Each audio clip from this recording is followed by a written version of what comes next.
여러분 헨젤과 그레텔이라는 동화를 아시죠? 헨젤과 그레텔은 가난한 나무꾼의 밑에서 자랐습니다. 그 자녀로 살았습니다. 그러다 이제 그 극심한 배고픔 가운데에 어머니를 잃고 이제 새 어머니가 들어오는데, 새 어머니가 이 헨젤과 그레텔을 너무 싫어했어요. 그래서 이 아버지를 꼬여가지고 이 두 자녀를 산에다가 갖다 버리자. 그렇게 1차 실패를 하고 2차에 성공해서 결국에는 헨젤과 그레텔은 굶주림과 추위 속에서 길을 잃게 됩니다. 그래서 길을 가다 보니까 이제 달콤한 과자집으로 지어진 집에 이제 다다르게 돼요. 그 집이 누구의 소유였습니까? 마녀의 집이었던 것이죠. 아이들은 그게 마녀의 집인 줄도 모르고 일단 배가 고프니까 먹고 보자. 지붕도 뜯어먹고 창문도 뜯어먹고 닥치는 대로 먹은 거예요. 그러자 이제 마녀는 나타나서 아이들을 잡아서 가두고 그 아이들을 먹으려고 합니다. 이 마녀는 무섭게 윽박지르면서 다가오지 않았습니다. 달콤한 이 과자집을 지어놓고 아이들을 유혹했던 것이죠. 사실 우리는 드러난 사탄의 유혹에는 잘 넘어가지 않습니다. 오히려 달콤한 모습으로 이 천사의 얼굴로 나타나는 사탄의 사탄 같은 유혹에 넘어가게 되는 것이에요. 마태복음 26장 41절에는요. 시험에 들지 않게 깨어 기도하라 말씀하시면서 마음에는 원이로되 우리는 육신이 약하도다라고 예수님께서 말씀하십니다. 그러면서 제자들에게 깨어 기도해야 한다라는 것을 가르치시죠. 유혹은 우리의 연약한 육신을 파고듭니다. 깨어 기도함으로 우리는 영적으로 무장하고 유혹을 이길 힘을 길러야 하는 것입니다. 존 오웬은 그에 져서 죄를 죽이라라는 책에서요. 죄는 우리의 생각에서 시작하여 우리의 마음의 자리를 잡고 결국 우리의 행동을 지배한다라고 말합니다. 그래서 그런 유혹을 물리치기 위해서는 우리의 생각을 지켜야 된다라고 이야기합니다. 그렇게 역설을 해요. 즉 유혹의 씨앗이 뿌려지기 전에 그것을 발견하고 제거해야 된다는 것이에요. 마치 농부가 잡초가 자라기 전에 이제 뽑아내듯이 죄의 뿌리와 제 씨는 그것이 발견되는 족족 뽑아버리고 없애버려야 된다라고 이야기합니다. 또 이 C.S. 루이스는요. 스콜테이 편지에서 이렇게 이야기하고 있어요. 가장 효과적인 유혹은 우리가 그것을 유혹이라고 인식하지 못하게 하는 것이다 라고 이야기합니다. 무슨 말입니까? 일상 속에서의 작은 유혹들이 어떻게 우리를 서서히 죄로 이끄는지를 잘 보여주는 대목이에요. 사소한 불평과 짜증과 욕심, 부정적인 말 한마디 한마디가 큰 죄로 이어진다라고 경고하고 있습니다. 또 우리가 잘 알고 있는 이 어거스틴은 이런 고백을 했습니다. 그는 나를 창조하신 주님, 제 마음이 주님 안에서 쉴 때까지 평안을 찾을 수가 없습니다. 라고 이렇게 이야기해요. 이 말인즉슨 유혹의 싸움에서 이기기 위한 유일한 방법은 하나님과의 깊은 관계라는 것을 이야기하는 것입니다. 그러니까 하나님과의 깊은 관계가 죄를 이기는 가장 큰 힘이라는 것을 이 어거스틴은 고백하고 있는 것이죠. 오늘 본문 말씀은요. 뱀의 달콤한 유혹에 넘어가 선악과를 먹은 아담과 하와가 등장합니다. 오늘 말씀을 통해서 달콤한 사탄의 유혹을 이길 힘은 어디서부터 오는 것인지, 그리고 죄로부터 멀어지는 시간이 되기를 주님의 이름으로 축원합니다. 자, 우리 첫 번째는요. 사탄은 달콤하게 유혹합니다. 우리 1절 말씀 읽겠습니다. 그런데 뱀은 여호와 하나님이 지으신 들짐승 중에 가장 강교하니라. 뱀이 여자에게 물어 이르되 하나님이 참으로 너희에게 동산 모든 나무의 열매를 먹지 말라 하시더냐. 아멘. 사탄은 존재합니다. 하나님이 존재하시듯 사탄도 존재합니다. 영계에서 천사의 타락이 먼저 일어났기 때문에 지금 사탄이 뱀의 모습을 하고 여자에게 접근을 했어요. 천사장이었던 루시퍼가 자신을 하나님과 동등하게 여기다가 하늘에서 쫓겨났습니다. 사탄은 인간이 하나님과 연합하는 것을 시기하고 질투하게 되어 있죠. 그래서 사람에게도 하나님과 같이 되려는 마음을 심어주는 것이 사탄의 소원이었습니다. 근데 오늘 본문에 보니까요, 뱀은 하나님이 지으신 들짐승 중에 가장 간교한 자다라고 이야기하고 있어요. 굉장히 이제 부정적인 모습, 간교하다라고 하면 아주 부정적인 모습을 우리가 그리지만 히브리어로 보면 이게 아룸이라는 단어입니다. 간교하다라는 것이 어떤 의미가 있냐면요, 좋은 의미로는 영리하다, 신중하다라는 의미가 있고요, 나쁜 의미로는 교활하고 기회주의적이다라는 의미가 있습니다. 그러니까 그 말인즉슨 이 뱀은 언제나 기회주의적인 모습을 숨기고 영리하고 신중한 모습으로 우리에게 다가온다라는 거예요. 하와에게도 그렇게 다가갔습니다. 그래서 분별하기가 너무나 어려운 거예요. 뱀은 하와에게도 아주 영리하고 아주 신중한 모습으로 다가와서 이렇게 질문합니다. 하나님이 참으로 너희에게 동산 모든 나무의 열매를 먹지 말라 하시더냐? 어떻습니까? 제가 부드럽게 읽어서가 아니라요, 질문이 전혀 부담스럽지가 않아요. 오히려 굉장히 인격적으로 보이지 않으십니까? 강제하지도 않습니다. 정중하게 하와에게 하나님이 정말 이 동산 모든 나무의 열매를 먹지 말라 하셨느냐, 이렇게 묻는 거예요. 이뿐만이 아니라 여자에게 물어 이르되라고 하고 있는데, 이 부분도 이 원문의 뉘앙스를 보면 그렇습니다. 나도 하나님을 믿는데 이게 진짜야? 이렇게 묻는 뉘앙스예요. 그러니까 여기서 우리가 궁금한 것이 생깁니다. 그럼 사탄은 왜 여자를 공략했을까요? 하와가 선악과 먹었다고 여성분들 지금까지 핍박당하지 않습니까? 여자가 선악과만 안 먹었어도 이런 얘기들 계속 들으시잖아요. 왜 사탄은 유독 여자를 공격한 것입니까? 처음부터 아담을 딱 공격해버리면 쉬운데 왜 하와를 공격한 것입니까? 사탄의 질문을 원문으로 해석해보면 어느 정도 좀 이해가 될 수 있는 부분이 생깁니다. 자, 사탄이 모든 나무의 열매를 먹지 말라 하시더냐? 이렇게 질문을 했죠. 근데 이 부분을 원문으로 해석해보면요, 먹지 말라 한 것이 사실이냐? 이렇게 질문한 거예요. 사탄이 하나님께서 이것을 금지했다라는 것을 모르고 질문했겠습니까? 알고서도 물어본 거예요. 이처럼 물어본 것은 하와는 하나님의 명령을 직접 들은 적이 없습니다. 하와는 하나님의 명령을 하와의 귀로 듣지 않았어요. 실제로 하와는 선악과를 먹으면 안 된다는 것을 하나님으로부터 들은 대목이 이 성경에 기록되어 있지 않습니다. 그리고 하나님께서 선악과를 먹은 것을 책망할 때도 하와가 아닌 아담을 먼저 책망하십니다. 9절부터 11절 말씀 함께 읽겠습니다. 여호와 하나님이 아담을 부르시며 그에게 이르시되 내가 어디 있느냐?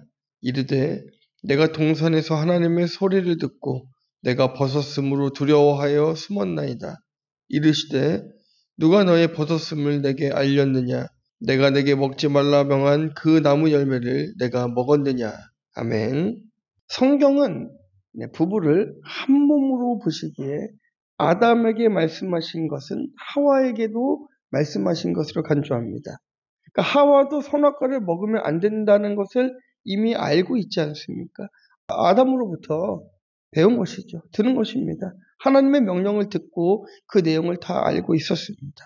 그러나 하나님으로부터 직접 들은 아담보다 하와를 공략하는 것이 사단에게는 더 쉬운 일이었던 것이죠. 사단은 언제나 우리에게 사탄같이 다가와서 유혹합니다. 이것을 분별하는 것이 지혜이고 그 지혜는 하나님의 말씀을 정확하게 알고 행할 때에 발휘되는 것입니다. 달콤하다고 해서 엽석 집어먹으면 헨젤과 그레텔과 같이 마녀에게 잡혀가는 것이에요. 그래서 우리 인생 가운데 뭔가 너무 쉬운 일로 우리에게 다가오는 것이 있다면 오히려 한 번쯤 더 의심해보고 기도해 볼 필요가 있습니다. 내 인생이 수월하게 잘 풀려가는 것 같아요. 그것이 축복인 것으로만 생각하고 그것에 도취되어서 그냥 딸려가는 것이 아니라 잠시 멈춰서 생각해야 되는 거예요.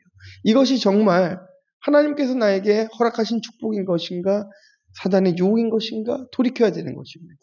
왜 많은 그리스도인들이 힘들고 어려울 때는 그렇게 예수를 부르짖다가 나에게 물질이 생기고 조금만 부해져도 교회를 떠납니까? 그 이유가 무엇입니까? 그게 정말 하나님으로부터 온 축복인지 분별하지 못했기 때문인 거예요. 하나님께서 그들에게 부를 주신 것인지, 사단이 그를 유혹해서 그 길로 가게 한 것인지 분별해야 된다는 거예요. 여러분, 우리가 돈의 유혹에 넘어지지 않습니까? 누가 돈 많이 준다고 거기 쫓아가지 마세요. 돈을 많이 주는 것이 중요한 게 아닙니다. 저도 한번 말씀드린 적이 있지 않습니까? 캄보디아에 있을 때 후원해 주시겠다는 분이 있었어요. 제가 캄보디아에서 나왔습니다. 한국까지. 왜 나왔겠습니까? 작은 돈이 아니었으니까요. 큰 돈이었어요. 그것도 매달. 한 번에가 아니라 매달 그 큰 돈을 후원해 주신답니다. 100단위도 아니고 1000단위도 아니었습니다. 억 단위였어요. 네, 나올만 하죠. 캄보디아에서 나올만 하죠. 네, 가서 이제 과천에 이제 있었던 걸로 기억하는데요. 네, 갔어요. 딱 갔더니 이제 그 회장 포스를 한 그 한 분이 이렇게 딱 사원도 굉장히 많았거든요. 가더니 내가 어디에도 선교하고 있고 어디에도 하고 있고 하면서 딱 나열을 하십니다. 그래서 선교사님이 이제 뭐 우물 파는 거 몇 군데만 딱 해주시면은 이제 우리가 이만큼을 이렇게 후원하겠습니다 하는데 하나님께서 그 마음에 감동을 안 주시는 거예요. 그래서 거절했습니다. 그러니까 그분들 입장에서는 굉장히 좀 당황스럽죠. 예. 예, 선교사가 감히 내가 후원하겠다는데 거절을 해? 네. 그것도 억 단위로 후원하겠다는데?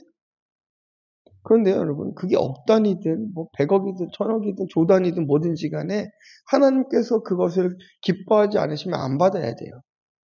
그 받아봤자 그 독이 되는 겁니다. 안 받았어요. 네, 거절했습니다. 그리고 얼마 안 지나서 그분이 뉴스에 나왔습니다. 다단계 사기.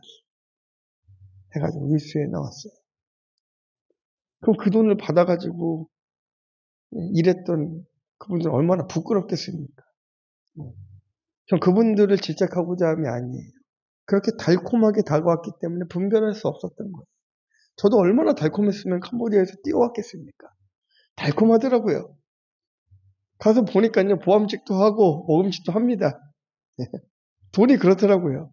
그런데 하나님께서 그 마음에 감동을 주시지 않아요. 포기했습니다. 결국에 보니 그게 다 검은 돈이었던 것이 검은 돈. 보세요. 사단은 언제나 우리를 유혹하는데 이렇게 달콤하게 다가옵니다. 여러분 인생 가운데 달콤함을 찾는 것이 아니라 주님 앞에 나와 죄를 회개하는 것이 가장 큰 복임을 아시기를 주님의 이름으로 축원합니다. 우리 적용 질문 드립니다. 사탄같이 내 신앙을 방해하는 것이 무엇입니까? 내가 공략당하기 쉬운 약점은 무엇입니까? 잘 고민해 보시고 대답해 보시기를 부탁드립니다. 자, 두 번째는요. 단계적인 달콤함으로 유혹합니다. 우리 2절부터 5절까지의 말씀 함께 읽겠습니다. 여자가 뱀에게 말하되 동산 나무의 열매를 우리가 먹을 수 있으나 동산 중앙에 있는 나무의 열매는 하나님의 말씀에 너희는 먹지도 말고 만지지도 말라. 너희가 죽을까 하노라 하셨느니라. 뱀이 여자에게 이르되 너희가 결코 죽지 아니하리라. 너희가 그것을 먹는 날에는 너희 눈이 밝아져 하나님과 같이 되어 선악을 알 줄 하나님이 아심이니라. 아멘. 야고보서 1장 14절 25절 이하의 말씀 보면은요. 이런 말씀이 있어요. 오직 각 사람이 시험을 받는 것은 자기 욕심에 끌려 미혹됨이니 욕심이 잉태한즉 죄를 낳고 죄가 장성한즉 사망을 낳느니라. 이렇게 죄의 단계를 야고보서가 이야기합니다. 이 야고보서의 말씀과 같이 사탄은 끊임없이 우리를 시험하고 유혹합니다. 우리 연약한 부분들을 파고들어서 욕망을 자극하고 죄를 짓도록 막 부추기는 것이죠. 이 시험에 노출된 우리들은 이렇게 자신의 욕심에 이끌려서 미혹됩니다. 사단이 새로운 것을 막 주는 게 아니라 우리 내면 안에 있는 우리의 탐욕과 욕심과 시기와 질투들을 끌어내가지고 그것을 죄의 문제로 끌고 가는 것이에요. 이 욕심은 마치 불씨와 같아서 작은 불꽃이 결국 큰 불로 번지듯이 우리의 죄를 우리를 구렁텅이로 확 내모읍니다. 그래서 결국 우리 안에 있던 그 욕심이 잉태돼서 어떻게 됐습니까? 죄를 낳게 됐습니다. 이는 우리의 마음속에서 죄가 싹을 틔우고 자라나는 과정을 잘 보여주고 있어요. 죄는 우리의 생각과 말과 행동을 통해서 구체화되는 것입니다. 그렇게 구체화됩니다. 그리고 죄가 자라나서 우리를 지배하는 단계에 이르게 된 거예요. 결국 죄는 우리를 사망으로 이끌고 갑니다. 사망은 육체적인 죽음뿐만이 아니라 하나님과의 영원한 단절을 의미하고 있지 않습니까? 죄의 권세 아래 놓인 우리는 결국 멸망으로 향하게 되는 것이에요. 이렇게 야고보서가 증언하고 있듯이 하와도 시험을 당하고 자기 욕심에 이끌리고 그 욕심이 잉태해서 죄를 낳게 됐고 결국 하나님과 단절이 되는 그런 사망으로 가게 되었던 것이에요. 그런데 사단은 처음부터 하와에게 자신의 목적을 말하지 않았습니다. 하와가 하는 말을 다 듣고 마지막에 한 방을 탁 먹이는 거예요. 말씀 보실까요? 2절 3절입니다. 여자가 뱀에게 말하되 동산나무의 열매를 우리가 먹을 수 있으나 동산 중앙에 있는 나무의 열매는 하나님의 말씀에 너희는 먹지도 말고 만지지도 말라 너희가 죽을까 하노라 하셨느니라. 아멘. 이 천사의 얼굴을 하고 아무것도 모르는 양 하와에게 물으니까 하와가 대답합니다. 동산 중앙에 있는 나무의 열매는 하나님의 말씀에 너희는 먹지도 말고 만지지도 말라 너희가 죽을까 하노라. 하나님의 말씀을 왜곡하여 전하고 있는 하와의 말에 그의 욕심과 불신이 다 나타나는 것이죠. 너희는 먹지도 말고 만지지도 말라. 이 말이 무엇입니까? 난 먹고 싶고 만지고 싶어 라는 말이에요. 너희가 죽을까 하노라. 하나님이 너희가 정령 죽으리라 하셨는데 왜 죽을까 하노라 했습니까? 정말 죽이실까? 설마 그러겠어? 이런 마음 드는 것입니다. 단순히 하나님의 말씀을 바꾸어 말하는 것을 넘어 사탄의 달콤한 유혹에 단계적으로 지금 넘어가고 있는 중인 거예요. 이렇게 대답하는 하와를 보니까 사단은 이제 확신을 하게 되는 것입니다. 하와의 상태를 확인하고 나서야 사단은 마치 그 엄청난 주먹을 카운터 펀치를 탁 날리는 거예요. 그게 4절입니다. 함께 읽겠습니다. 뱀이 여자에게 이르되 너희가 결코 죽지 아니하리라. 아멘. 이게 무슨 말입니까? 사실 뱀은요 하와의 말을 그냥 그대로 인용한 것뿐이에요. 에이 하나님이 설마 죽이겠어? 우리 설마 죽이지 않을 거야? 뱀은 그냥 그대로 얘기해 줬어요. 맞아. 너는 결코 죽지 않을 거야. 설마 죽이겠어? 죽지 않을 거야. 라고 이야기하는 것입니다. 이게 무슨 얘기입니까? 하와, 당신 말이 맞아. 이렇게 치켜 세워준 거예요. 치켜 세워주니까 하와가 어깨에 뽕이 탁 들어가는 거죠. 그치. 설마 그러겠어. 내 말이 맞지. 사단이 지금 단계적으로 유혹한다고 말씀드렸잖아요. 그럼 사단의 첫 단계가 무엇이었습니까? 자, 우리는요, 동산 모든 나무의 열매를 먹지 말라 하시더냐, 여기서 우리가 사단이 하와를 처음으로 유혹했구나라고 생각합니다. 근데 그렇지 않아요. 하나님은 창세기 2장에서 자신을 구속사를 이어가는 언약의 하나님, 즉 뭐라고 부릅니까? 여호와 하나님이라고 이야기합니다. 그런데 뱀이 뭐라고 합니까? 여호와를 쏙 빼고 하나님이라고 이야기해요. 다신론적 하나님을 이야기합니다. 네. 창세기에서부터 벌써 이 다신론을 외치는 이 뱀이 있었어요. 여호와 하나님이라는 말을 딱 빼고 하나님이라고 이야기합니다. 또 동산 모든 나무의 열매를 먹지 말라 하시더냐라고 하면서 뭘 뺐습니까? 각종 나무를 뺐어요. 모든 나무로 바꿔버렸습니다. 각종 나무를. 아무것도 아닌 것 같지만 이렇게 하와의 마음을 단계적으로 뺏어갔습니다. 이 각종이라는 말을 빼면서 그 범위를 싹 축소시킨 거예요. 그러니까 하와도 어떻게 대답합니까? 먹지 말라를 먹지도 말라, 만지지도 말라 이렇게 왜곡하고 반드시 죽으리라를 죽을까 하노라 이렇게 왜곡하지 않습니까? 이건 단순히 여자의 연약함을 여자의 연약함을 나타내기 위해서 이 대목이 나온 것이 아니라 사탄의 방법에 넘어갔을 때 하와가 어떻게 대답했는지를 보여주는 거예요. 이 사단의 빌드업에, 죄의 빌드업에 넘어가니까 결국에는 하와의 실언을 듣게 된 것입니다. 이단도 그래요. 처음에는 그저 잘해줍니다. 성경 공부 한번 하자고 유혹을 하죠. 거기 빠져들면 이제 말씀을 왜곡해서 해석해주고 그 다음에 글을 막 높여주기 시작합니다. 그래서 교회 밖에 있는 사람보다 교회 안에 있는 사람들이 이단에 빠지기가 훨씬 쉽습니다. 말씀을 정확하게 보지 않고 사탄의 유혹에 넘어가서 그렇게 이단에 빠지는 사람들이 많습니다. 우리는 기억해야 돼요. 사단이 처음부터 우리를 막 억지로 끌고 죄의 길로 가지 않습니다.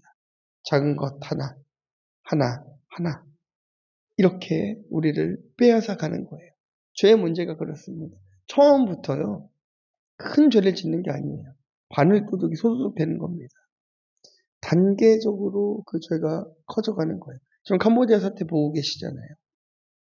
이게 얼마나 지금 큰 이슈로 다가왔습니까? 범죄 조직들이 막 들끓지 않습니까? 거기 지역이 이제 시아누쿠빌이라는 지역이에요. 그 지역이 굉장히 아름다운 도시입니다. 바닷가 도시예요. 그래서 휴양지로서 사람들이 많이 찾는 곳이 그 시아누쿠빌이에요. 근데 이 중국 사람들이 그 프놈펜에 있는 카지노에서 막 활동을 하다 보니까 거기에 막 중국 조직폭력배들이 들끓었어요. 그러니까 프놈펜 정부에서 안 되겠다. 이들을 조금 내몰아서 한 지역에 몰아야겠다 해서 시아누쿠빌이라는 지역에 단지를 만들고 이 중국 조폭들을 다 글로 이주시켰습니다. 거기서 막 이제 세력을 키우는 거예요. 그러니까 거기가 범죄의 온상이 된 거예요. 작은 것 하나 막으려고 하다가 지금 큰 일이 돼버린 거예요. 큰 외교적 문제까지 지금 벌어진 겁니다. 애초에 딱 싹을 잘랐어야 되는데 그게 아니라 오히려 죄를 더 막 키워놨어요. 그러니까 사단의 모습이 그래요. 우리에게 처음부터 이것을 빠지게 하는 것이 아니라 작은 것 하나를 건드려 가면서 이게 눈덩이처럼 불어나게 합니다. 나중에는 하와가 그렇게 얘기하잖아요. 지금 죽을까 하노라, 먹지도 말라, 이런 말들이 하와가 지금 평소에 생각하던 말이 아니란 말이에요. 평소에는 그냥 하나님 말씀 들었던 그대로, 아담에게 들었던 그대로 먹으면 죽어, 먹으면 안 돼, 만지면 안 돼, 이게 아니라 먹으면 안 돼. 그냥 딱 알고 있었단 말이에요. 근데 사단이 천천히 이렇게 빌드업 해가잖아요. 여호와 하나님이 아니라 하나님이라고 이야기하고 모든 나무가 아니라 각종 나무가 아니라 모든 나무라고 이야기하면서 그렇게 하나하나 이야기를 바꾸면서 말을 바꿔가면서 하와의 마음을 건들고 움직이니 결국 하와도 거기에 넘어가서 이야기합니다. 먹지도 말고 만지지도 말라. 죽을까 하노라 하는 것이에요. 우리는 말씀을 정확하게 알아야 됩니다. 그리고 내가 정확하게 알고 있는 그 말씀에 확신을 가져야 됩니다. 예수를 통해서만 구원을 얻는다고 했으면 그냥 그대로만 간직하면 돼요. 다른 길이 없다라고 딱 나를 보호하고 막아놔야 되는 것입니다. 사단이 아무리 찔러도 그것이 벗겨지지 않도록 우리는 날마다 말씀으로 기도로 무장해야 될 줄 믿습니다. 우리 적용 질문 드립니다. 나를 단계적으로 유혹하는 말은 무엇입니까? 달콤함에 속은 경험이 있습니까? 자, 우리 마지막 세 번째는요. 결국 선택은 누구의 몫입니까? 나의 몫입니다. 우리 5절부터 8절까지의 말씀 함께 읽겠습니다. 너희가 그것을 먹는 날에는 너희 눈이 밝아져 하나님과 같이 되어 선악을 알 줄 하나님이 아심이니라. 여자가 그 나무를 본즉 먹음직도 하고 보암직도 하고 지혜롭게 할 만큼 탐스럽기도 한 나무인지라. 여자가 그 열매를 따먹고 자기와 함께 있는 남편에게도 주매 그도 먹은지라. 이에 그들의 눈이 밝아져 자기들이 벗은 줄을 알고 무화과 나무 잎을 엮어 치마로 삼았더라. 그들이 그날 바람이 불 때 동산에 거니시는 여호와 하나님의 소리를 듣고 아담과 그의 아내가 여호와 하나님의 낯을 피하여 동산나무 사이에 숨은지라. 아멘. 이제 어느 정도 사탄의 유혹에 이렇게 좀 넘어간 듯 보이니까 사탄은 이제 그럴듯한 말로 하와를 유혹합니다. 너의 눈이 밝아져서 너희의 눈이 밝아져서 하나님과 같이 되어 선악을 알 줄을 하나님이 아시는 거야. 결코 먹으라고 재촉하지 않습니다. 뱀이요, 이 선악과를 따가지고 그래 한번 먹어봐 이러지 않아요.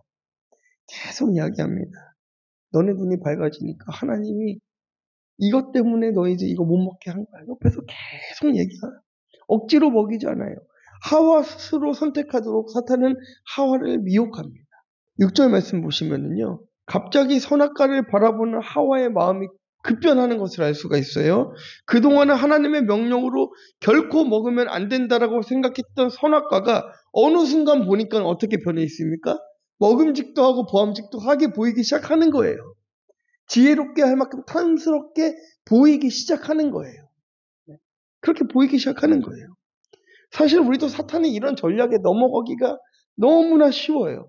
처음부터 우리를 죄의 길로 끌고 가는 것이 아닙니다. 나는 절대로 넘어지지 않아. 나는 절대로 미혹되지 않아. 절대로 나를 유혹할 수 없어라고 자신하지만 세상은 우리에게 너무나 많은 유혹을 보입니다.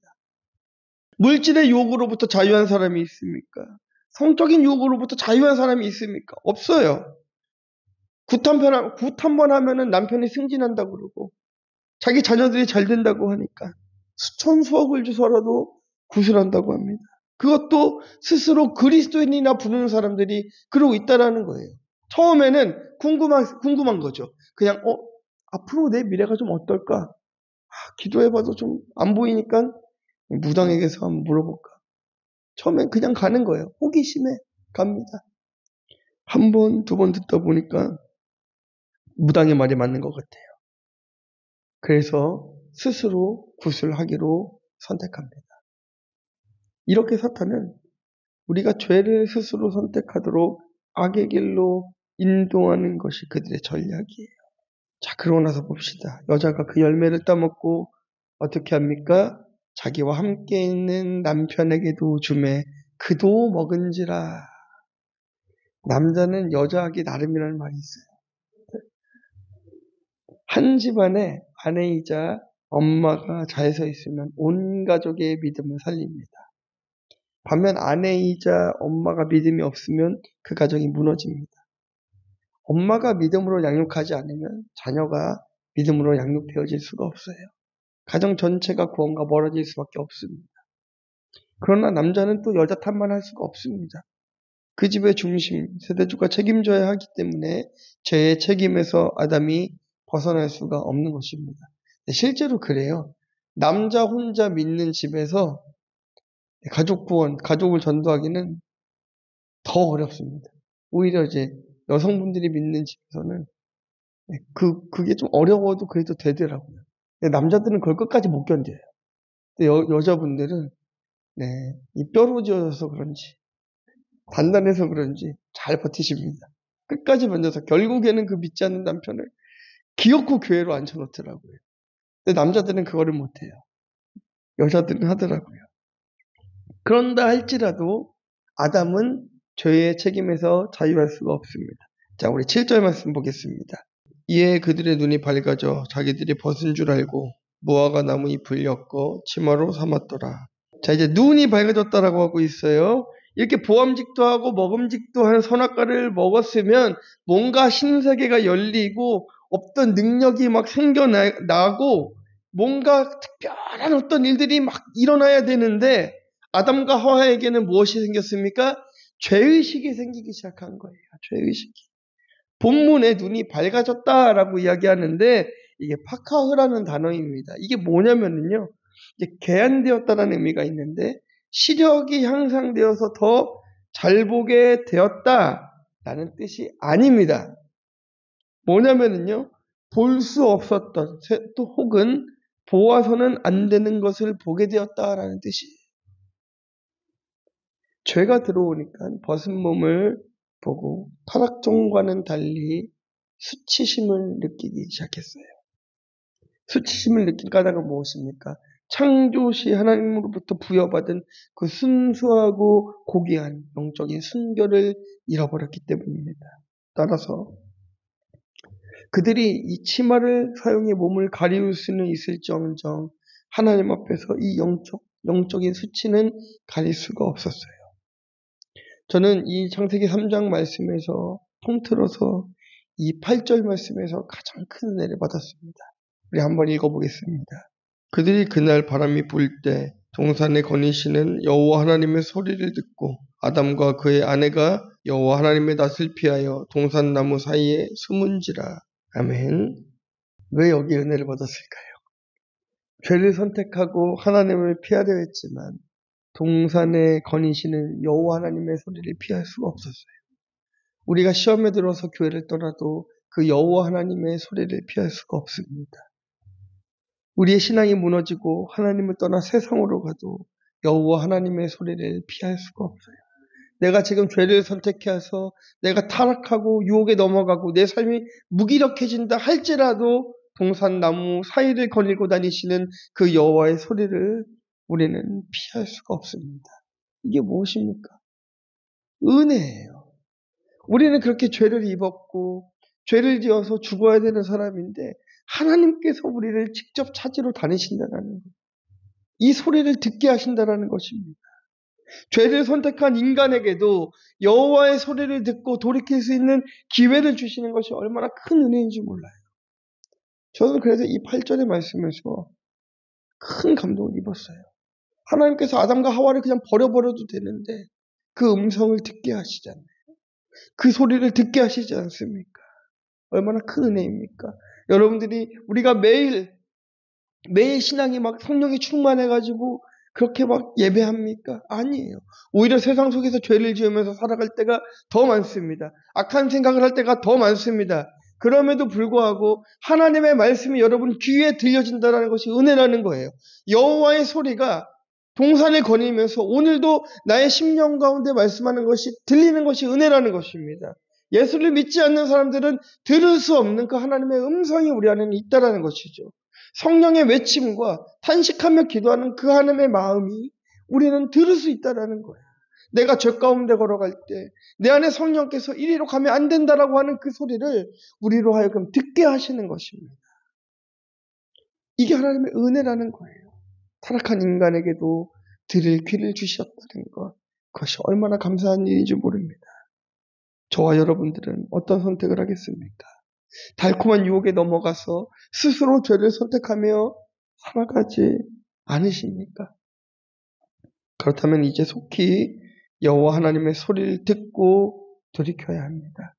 동산에서 울려 퍼졌던 그 여호와 하나님의 음성이 오늘 여러분들 귀에 들리시기를 주님의 이름으로 축원합니다. 적용 질문 드립니다. 잘못된 선택으로 고난당한 경험이 있습니까? 그때 나는 하나님을 원망했습니까?